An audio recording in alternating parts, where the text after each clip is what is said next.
Muy buenos días, ¿cómo están? Lu, Tom, Leo, Bien. ¿Y ¿cómo está la vos? audiencia? Bien, todo bien. Muy interesante la entrevista que tuvieron recién con el doctor Vázquez, la verdad, un montón de información que es importante darla a conocer. Así es. Bueno, ¿qué nos trajiste hoy? Bueno, la verdad hay que decir que la crisis sanitaria, la crisis social se agrava cada día más, pero el debate público, la verdad que deja mucho que desear. Está bastante degradado lo que es el debate público, un debate poco serio también, porque estamos, bueno, viendo, se debate si la circulación, el horario, a qué hora cierran los bares, si la presencialidad en las escuelas, sí o no, pero no se discuten los recursos que se tienen que invertir y qué medidas extraordinarias tendríamos que tomar. De hecho, bueno, hoy ustedes están cubriendo todo lo que es con respecto a la presencialidad de las escuelas, que hay un gran debate. ¿Cómo? Totalmente. De Hola, hecho, bueno, sí, ahí yo me un dato escuchás. ahí Ahí va, Leo. para agregar. Sí, Leo, ¿decías algo? No, digo, el debate de la presencialidad que llegó ayer a última hora, digamos, después de las editoriales del domingo, y sobre el momento del fallo, ¿no? Y bueno, lo que fue en el caso de Larreta, también aprovechó para hacer un poquito de campaña. Exactamente, sí, ayer yo tuiteaba, bueno, parece que la justicia porteña resolvió más rápido que lo que resolvió la reta salir a hacer su conferencia de prensa. Hay que decir una cosa igual, ¿no? Porque ahora está judicializado todo el tema de la presencialidad de las clases, pero hay que recordar que esos jueces fueron avalados en la legislatura porteña por el bloque de Juntos por el Cambio y también por el Frente de Todos. Yo estuve revisando esa votación, una de las juezas que firma el fallo, hasta Ofelia Fernández del Frente de Todos votó para que esa jueza esté donde está y hoy resuelva de esta manera cuando no se debaten las medidas de fondo, no se debate ni qué hay que, o sea, lo que hay que invertir para que haya conectividad para todo el mundo, todas las cuestiones de infraestructura, el problema de los comedores, el problema de los docentes y una cuestión importante porque para ir también al tema de la vacunación, en el caso de la ciudad de Buenos Aires hay muy pocos docentes vacunados, solo 16.000 docentes de la ciudad están vacunados de 70.000, alrededor del 22% más o menos. Es muy poco y esto nos tiene que llevar a pensar cómo encarar el debate de las vacunas que ustedes tomaban recién en la entrevista. Esto me parece importante marcarlo. Para llevarlos a un ejemplo distinto, ¿no? Vieron que el sábado estuvo el recital del Indio y los fundamentalistas del aire acondicionado, la gente había comprado entradas, hubo problemas con el link de la empresa y decidieron liberar el recital de YouTube para todo el mundo, ¿no? Una decisión Sí. bastante práctica, decir, bueno, se prioriza el espectáculo, ¿no? Entonces, si uno va, digamos, ¿no? al debate de las vacunas, digamos, qué opciones, digamos, se podrían pensar frente a esta escasez que hay y a estos problemas que hay a nivel mundial y la escasez que hay en Argentina, ¿qué diría el sentido común de cuáles son las alternativas que se podrían barajar para ustedes? Y no sé, a mí lo que me viene a la cabeza cuando hablo de patentes es que es como una forma jurídica para avalar la propiedad de algo. O sea, me da eso la idea de vacuna. Bien, la liberación de las patentes, que como decía el doctor que entrevistaban recién Vázquez, en el caso de AstraZeneca, el 97% está, la investigación se hizo con fondos públicos, ¿no? O sea, eso Ahí para hay un remarcar lo que... dato, ahí hay un dato para agregar, Jesse, que el financiamiento del Estado británico, en este caso para AstraZeneca, está alrededor de los 2.200 millones de dólares.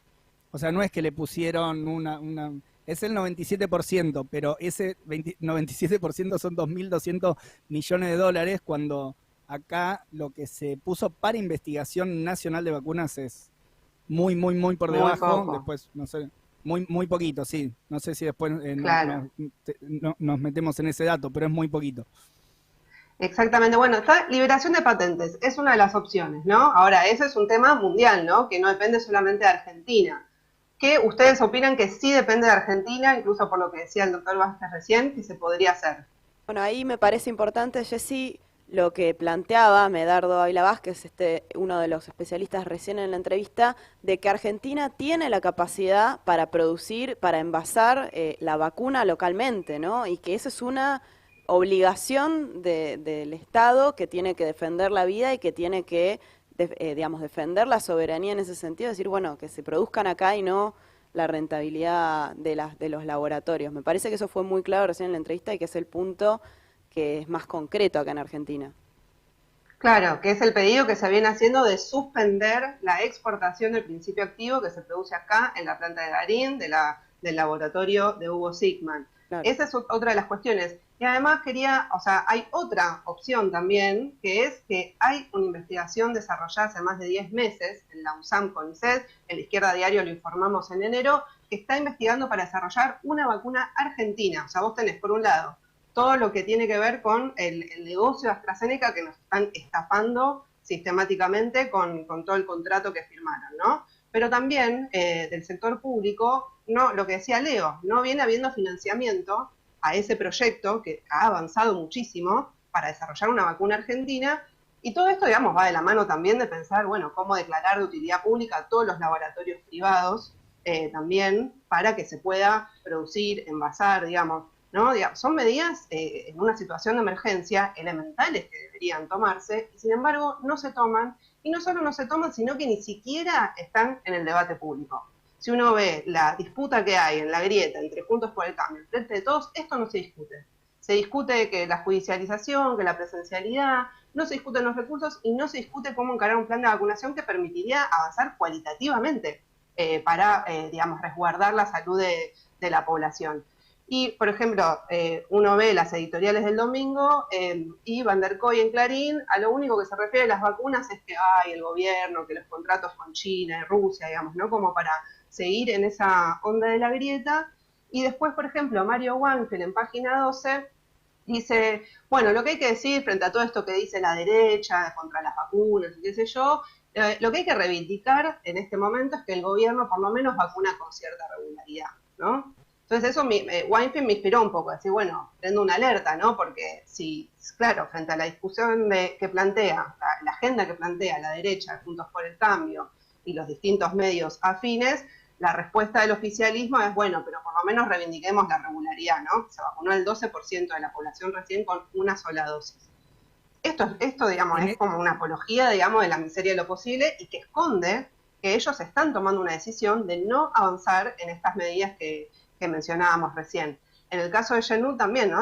Habla de este operativo inexplicable con respecto a lo que es la vacuna AstraZeneca, que verdaderamente se pagó, lo decía el doctor recién, se pagó el 60% del contrato, que es una millonada de plata, y sin embargo las vacunas siguen sin aparecer. Ni las que se produjeron acá, el principio activo, ni tampoco las que se comprometió este laboratorio a entregarle a la Argentina. Es verdaderamente un escándalo, y así como hay financiamiento público, después la apropiación de las ganancias de estos laboratorios es absolutamente privado. AstraZeneca se conoció que puede aumentar sus ganancias este año en un 40% por todo el negocio que están haciendo con las vacunas. Con lo cual hay que preguntarse por qué el gobierno no toma estas medidas, por qué la oposición de Juntos por el Cambio tampoco lo mete en el debate público, y entonces si es que están priorizando ya no es ni salud y economía, sino que es el negocio de los laboratorios por encima de la salud de la población frente a la pandemia. Y el otro de los grandes temas de la semana, y que sigue en discusión porque lo vemos todo el día en la calle, es el problema de la inflación. Sí. No sé, Lugo, si querés también recordarnos un poco los datos que se dieron a conocer del INDEC.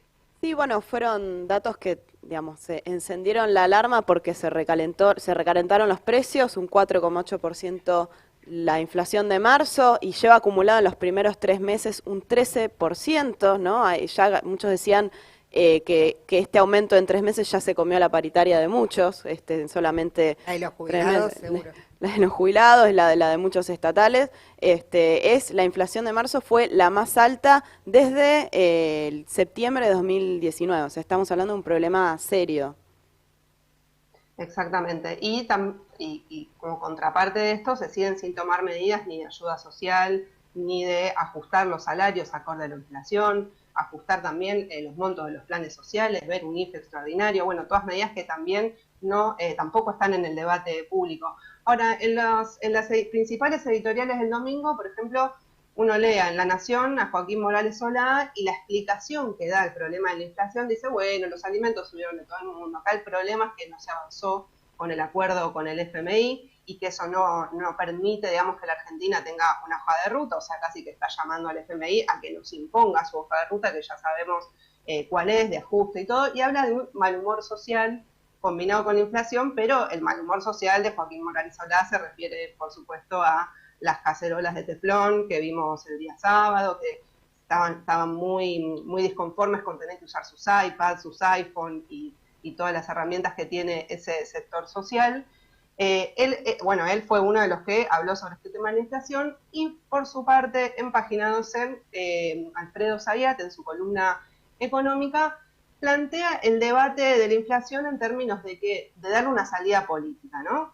Que acá hay una pequeña trampa que yo creo que merece, digamos, ser marcada, que es que hablar de una salida política es de alguna manera evitar hablar de cómo afectar los intereses de las grandes corporaciones, de los sectores concentrados de la economía que vienen ganando muchísimo. O sea, se le hace el ole esa discusión. Como mucho se plantea como estrategia política que debería hacer el gobierno es avanzar en el acuerdo de precios y salarios, ¿no?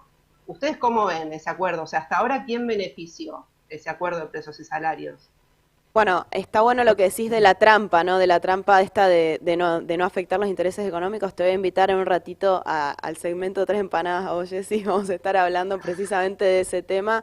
Y del acuerdo de precios y salarios, evidentemente no, digamos, solamente hubo acuerdo en algunas ramas y no está frenando los precios, ¿no? Esto se ve claramente en los datos. Claro, a mí lo que me pareció interesante ahí es que hay una entrevista a Martín Guzmán en el diario Clarín, donde Martín Guzmán responde de alguna manera a esto y dice, bueno, el acuerdo de precios y salarios, los que fueron responsables en ese acuerdo fueron los sindicatos, que acataron, digamos, la proyección de la inflación para el 2021 del 29%, y bueno, el problema es que del otro lado, de los empresarios, no se acató, ¿no? Entonces, evidentemente las conducciones sindicales jugaron para salarios a la baja, mientras sigue un festival de ganancias impresionante, que de hecho, bueno, ahora hay todo un debate con lo de la carne, el gobierno anuncia la posibilidad de suspender las exportaciones, anuncia la posibilidad de retenciones, y como saltaron como leche hervida todas las cámaras empresariales, sociedad rural, etcétera, ¿qué se imaginan que puede haber pasado con esas medidas que anunciaron la semana pasada? Y por supuesto, recién hace un ratito lo comentábamos, se echaron para atrás, o sea, fue como una nueva amenaza que después resolvieron con un control que es pedirle información a las exportadoras, o sea, de carne, ¿no? O sea, lejos de poner algún tipo de restricción. Claro, exactamente. No hay ningún anuncio que se haya oficializado, volvieron para atrás y es algo a los que nos tiene acostumbrados y muestra que está este trato de clase, ¿no? Bien marcado de clase, porque a los empresarios se les negocia todo entre algodones, se retroceden las resoluciones, lo que sea, cualquier cosa que sea afectar sus intereses se retrocede en chancletas en 2 minutos, pero cuando se trata de los trabajadores son muy ofensivos. De hecho está, bueno, el conflicto de la salud ni hablar en Neuquén, que es impresionante, ustedes lo vienen cubriendo, pero también estuvo, el domingo amanecimos con una represión en el puerto, por un desalojo del bloqueo que estaban haciendo los trabajadores contra la precarización y para resguardar los puestos de trabajo. Sí, 1.200 efectivos le mandó Sabina Frederick. Nada que envidiarle le tiene Sergio Berni, ¿no?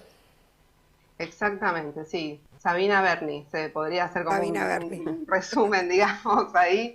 Pero bueno, para cerrar, ya para que no, nos queda poco tiempo, a mí lo que me parece interesante mostrar, digamos, de este debate público tan degradado, es que de alguna manera hay como una cierta funcionalidad, ¿no?, entre Juntos por el Cambio y el Frente de Todos, porque claro, frente al discurso que tiene la derecha, que no le importan las medidas sanitarias, que no le importa la educación, aunque digan de las escuelas, sabemos que no es así, pero claro, la respuesta del lado del oficialismo es como agarrarse de las mínimas cosas para hacer como una apología de la miseria, de no discutir lo de las vacunas, no discutir presupuesto. Entonces es realmente funcional el discurso entre uno y otro, por eso creo que hay que poner en discusión y darle mucha fuerza desde la izquierda, a todos los simpatizantes de la izquierda a diario, de la comunidad, darle fuerza a estos debates y a estas alternativas que son importantes tomar como medidas extraordinarias, como medidas de fondo para preservar la salud y la vida de las trabajadoras, y que dependerá también de